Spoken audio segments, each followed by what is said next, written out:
Ashley, how's it going? We're all ready to go here.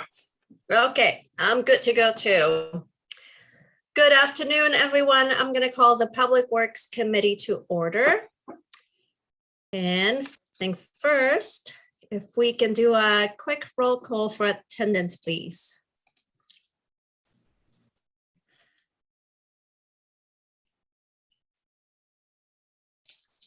Anderson,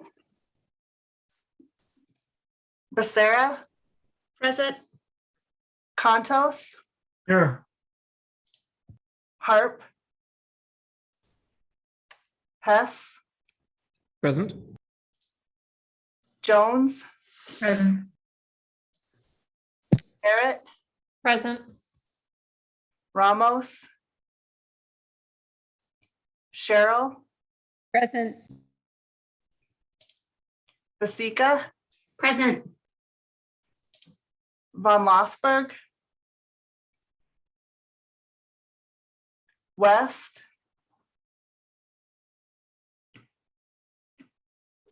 okay, thank you.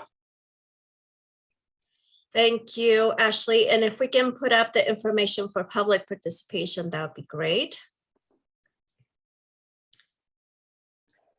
As you can see, we continue to meet via Zoom, but please know there are many ways in which you can stay engaged and participate. If you would like to join us via Zoom and provide public comment, you can find all the information. Join meeting times and agendas on the city's website under the meetings tab. If you're joining us today via Zoom webinar, you can provide public comment by using the raise and lower hand feature, and we'll call on you to provide public comment. If you are calling by phone, you can raise and lower your hand by pressing *9 and *6 to mute and unmute. You can always call and leave a voice message for the entire City Council by calling 406-552-6012, and you can email us at council@ci.missoula.mt.us. And these meetings are recorded and can be accessed via YouTube and MCAT. And with that, we will go to our first item on the agenda, and that is approval of minutes from 9/29. Are there any changes to the minutes? Okay, seeing none, those will stand approved.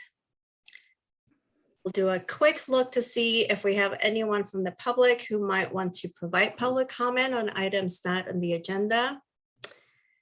Not seeing any. We will move to our first item on the agenda, and that is an appointment to the Bicycle and Pedestrian Advisory Board. And the mayor is here to present. Good to see you. Thank you, Madam Chair, and good morning. Good morning, good afternoon. Sorry, council members. Here to ask for your confirmation of Nick Furlong to the Bicycle Pedestrian Advisory Board. Dr. Furlong is a palliative care physician and brings that experience and perspective to the board. Also a dad of some young kiddos, and very interested in cycling in particular and keeping people active. And I hope that you'll approve his appointment. Thank you. And we don't have anyone from the public to provide comment on this item. Would anyone like to make the recommended motion? Ms. Cheryl. Yeah, thanks. I'd be happy to make the recommended motion. And again, I'm just, I say this every time, but I'm really thankful for our community members that are willing to put their time in and serve and help us with these important committees. So I'd be happy to make it. Great, thank you. Yes, thank you, Mr. Furlong, for sharing your time with Missoulians to make the Bike Ped Advisory Board even better at what it does. So with that, we will take a roll call vote, please, Ashley. Becerra, Yes. Contos, Yes. Hess, Yes. Jones, Yes. Merritt, Yes. Cheryl, Yes. Vasika, Yes. West. Yes. That is 8 yeses and 0 nos. Great. Thank you. So that will be on our consent agenda. Thank you all.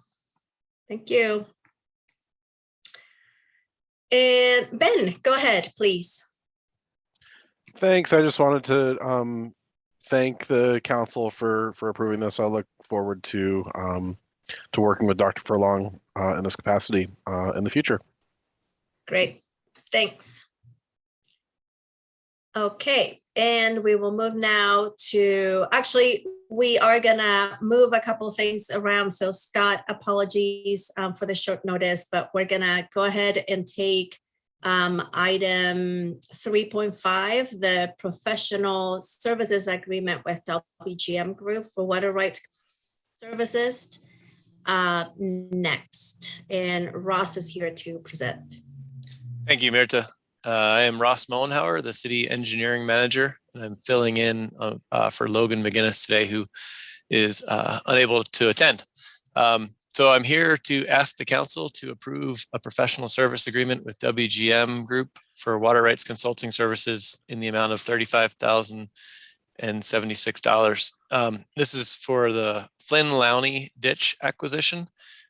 Specifically, there's when the city is in the process of purchasing this ditch, and as part of that, we want to make sure that the remaining users that still got water from that ditch will be made whole either through their existing wells by transferring water rights. There's what's called a change application. Oh, and Julie Merritt, feel free to correct me if I'm saying any of this wrong. I am not a water rights lawyer by any means, so I'm making. This is my understanding of it, and obviously Julie has a much better understanding. But I believe that that we are transferring water rights to. We're doing 2 change applications. The first change application is to transfer water rights to those owners that have existing wells.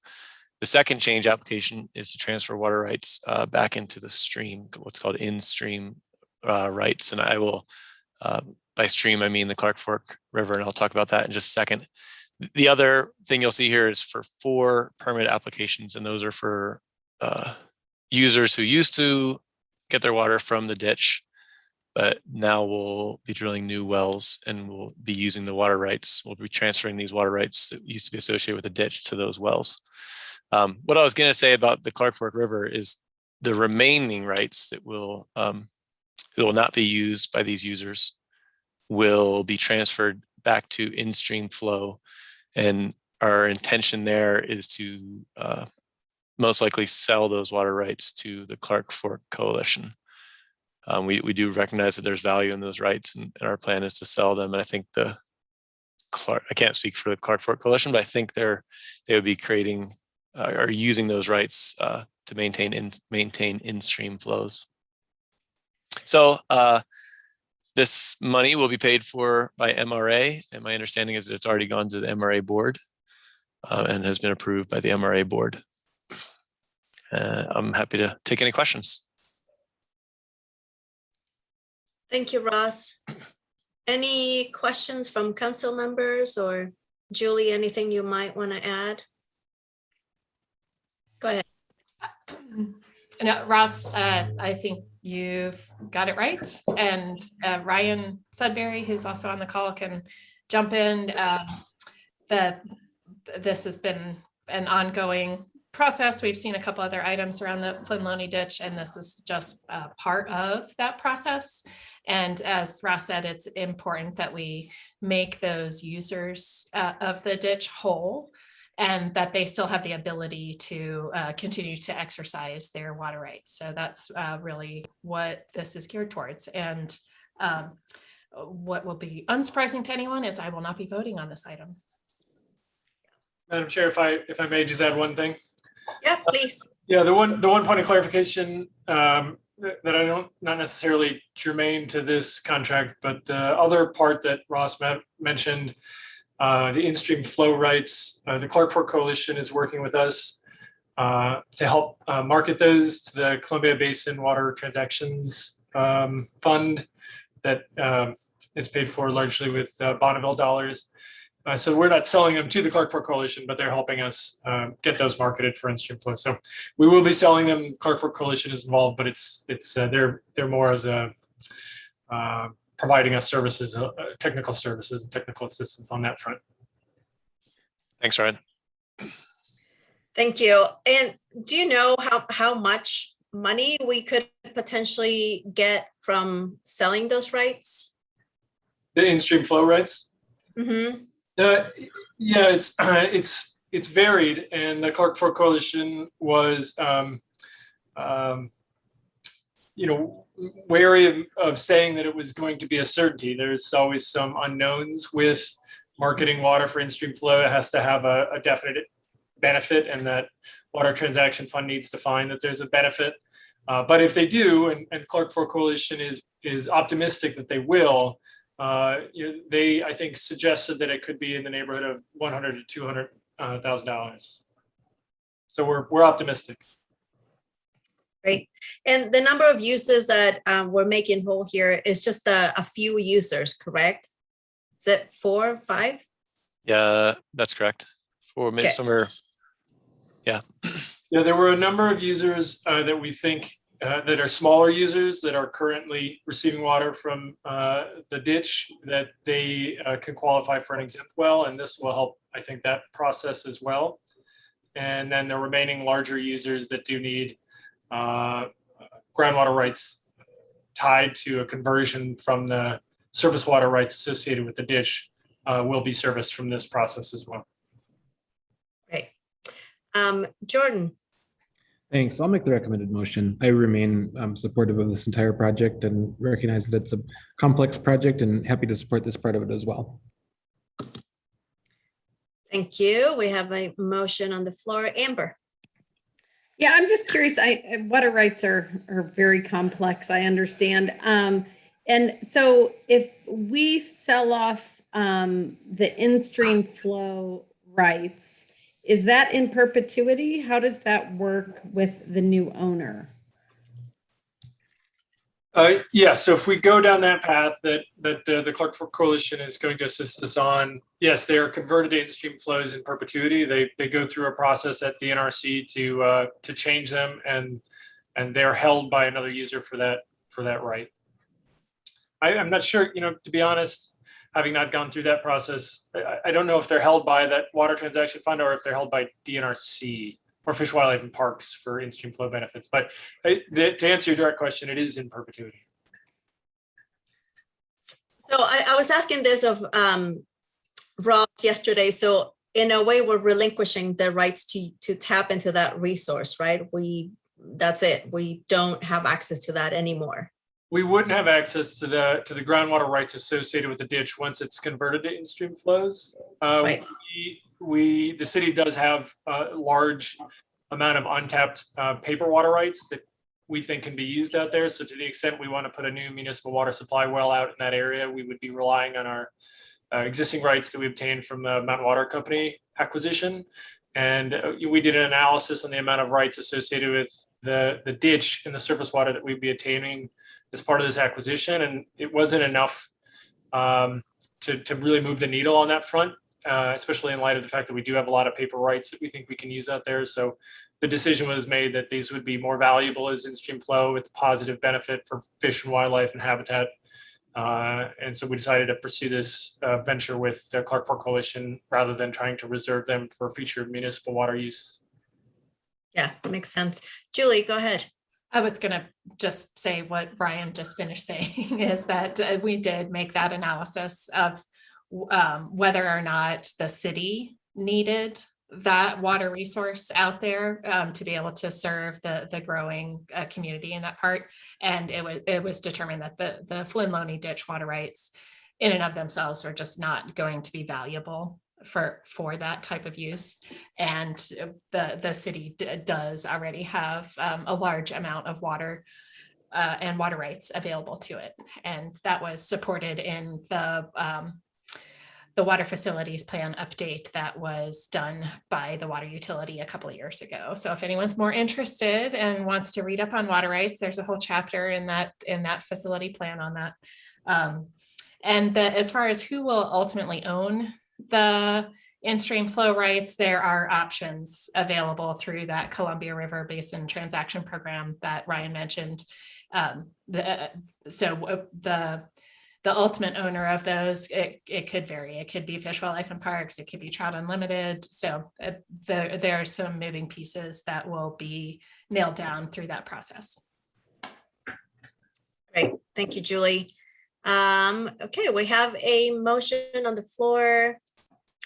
No public other than Jordan Henson for potential comments. So we will take a roll call vote, please. Anderson, Yes. Becerra, Yes. Contos, Yes. Hess, Yes. Jones, Yes. Merritt, I abstain. Cheryl,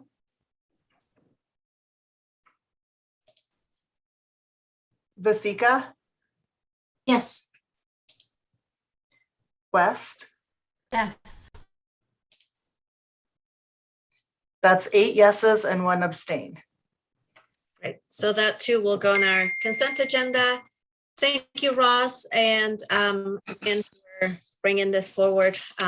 Water rights is a complex field, so I'm happy to support someone that can guide us through the process.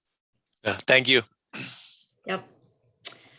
Okay, our next item on the agenda, we'll go back now to item 3.2, and that purchase of 4 one-ton pickup trucks for Missoula Water. And Scott is here to present.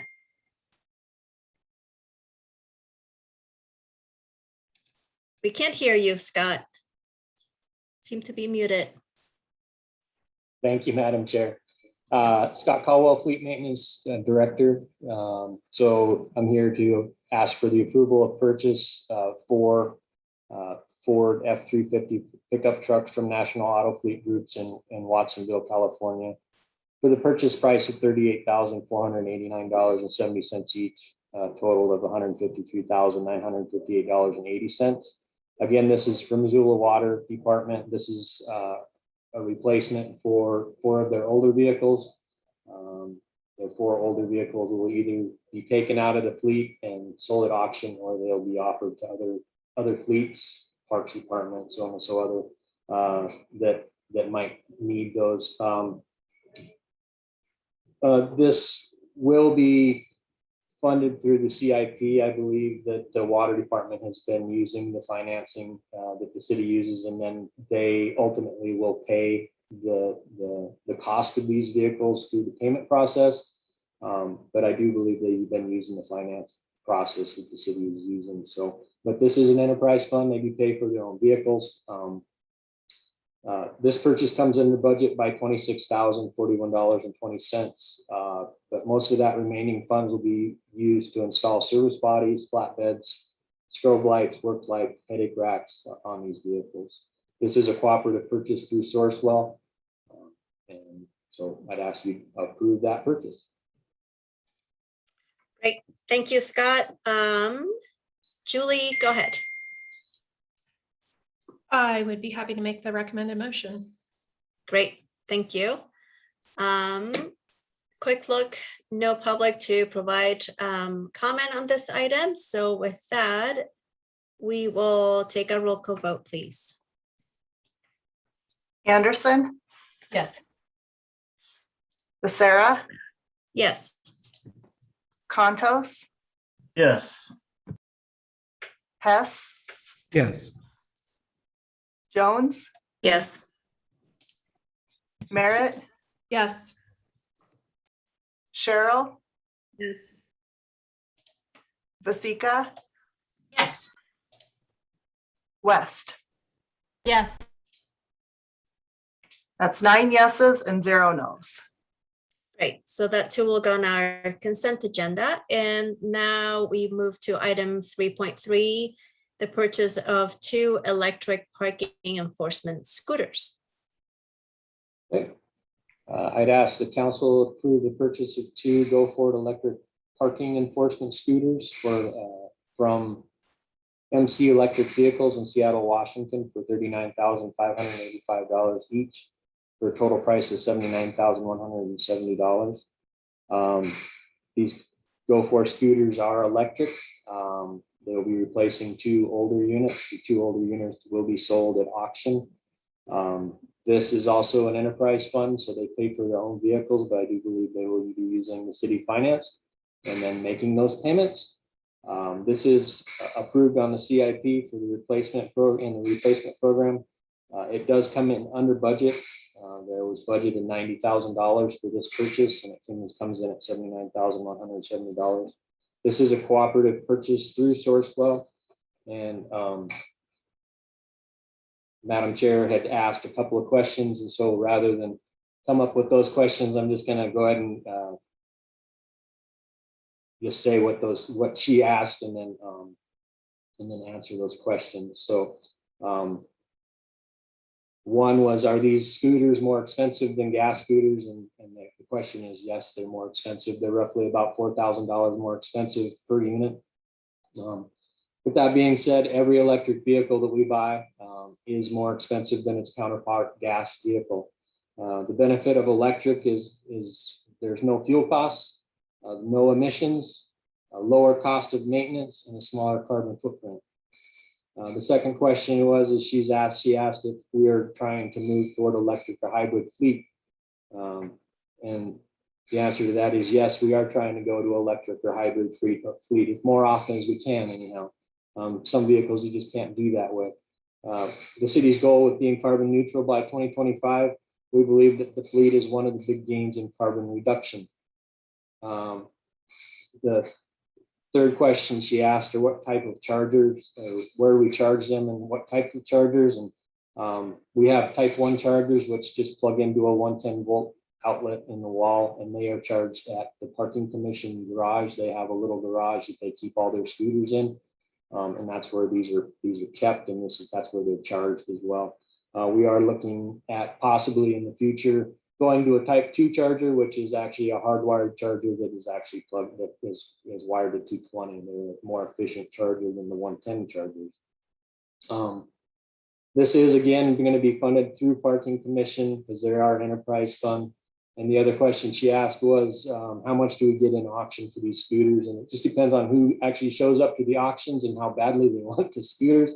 We can get anywhere from $2,000 to $5,000. And that money goes right directly back to Parking Commission because they are an enterprise fund. And so that money goes back into their fund.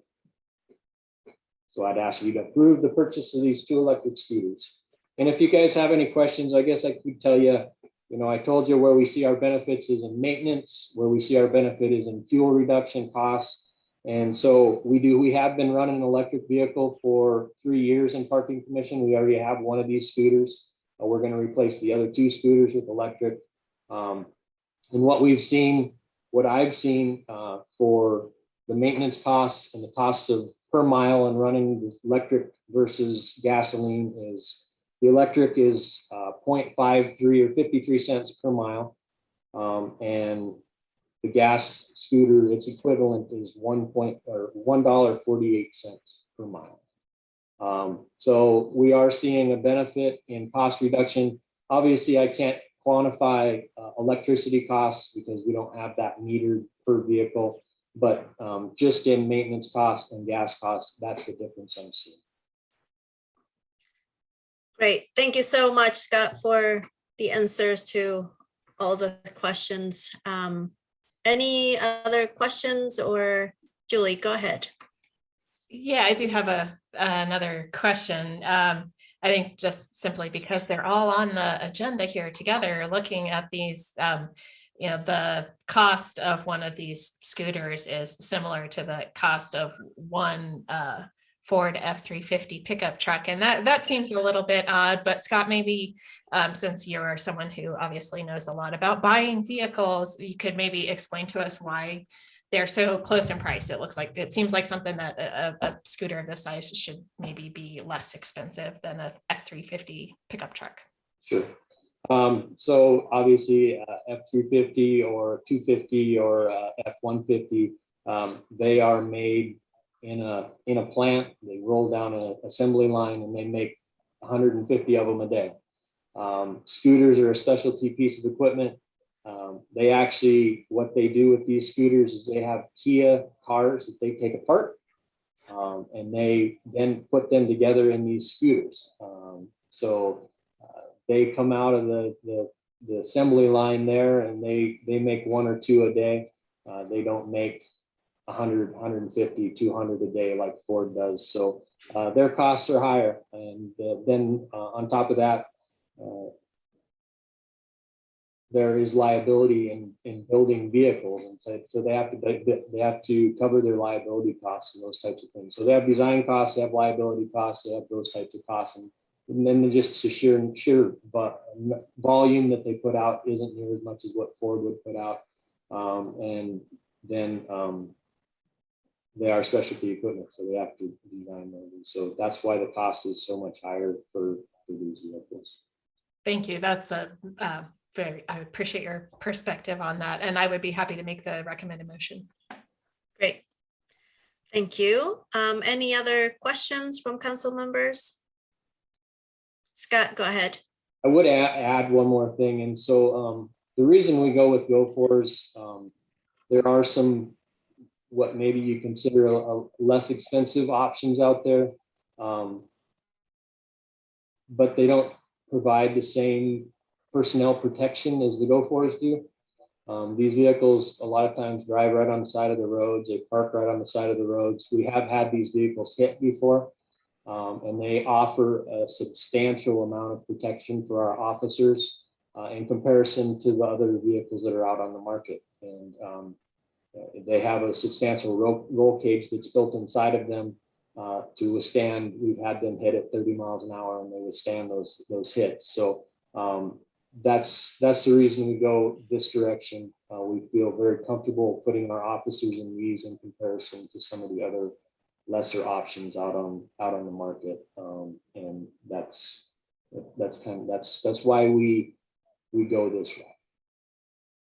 Yeah, that's a good point, Scott. So if anyone is in the market for an older version of these scooters, they'll be out for auction. They make big ice cream trucks. Yeah. No public to provide public comment on this item, and we do have a motion on the floor.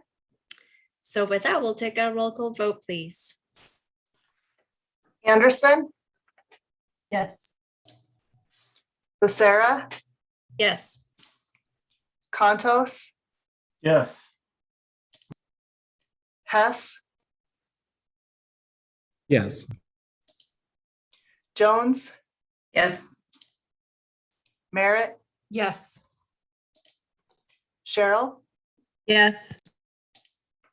Vasika, Yes. West. Yes. That is 9 yeses and 0 nos. Great. Thanks, Ashley. And that too will go on our consent agenda. And Scott, you got the last item. That's another purchase for a truck for the Parks Department. Okay.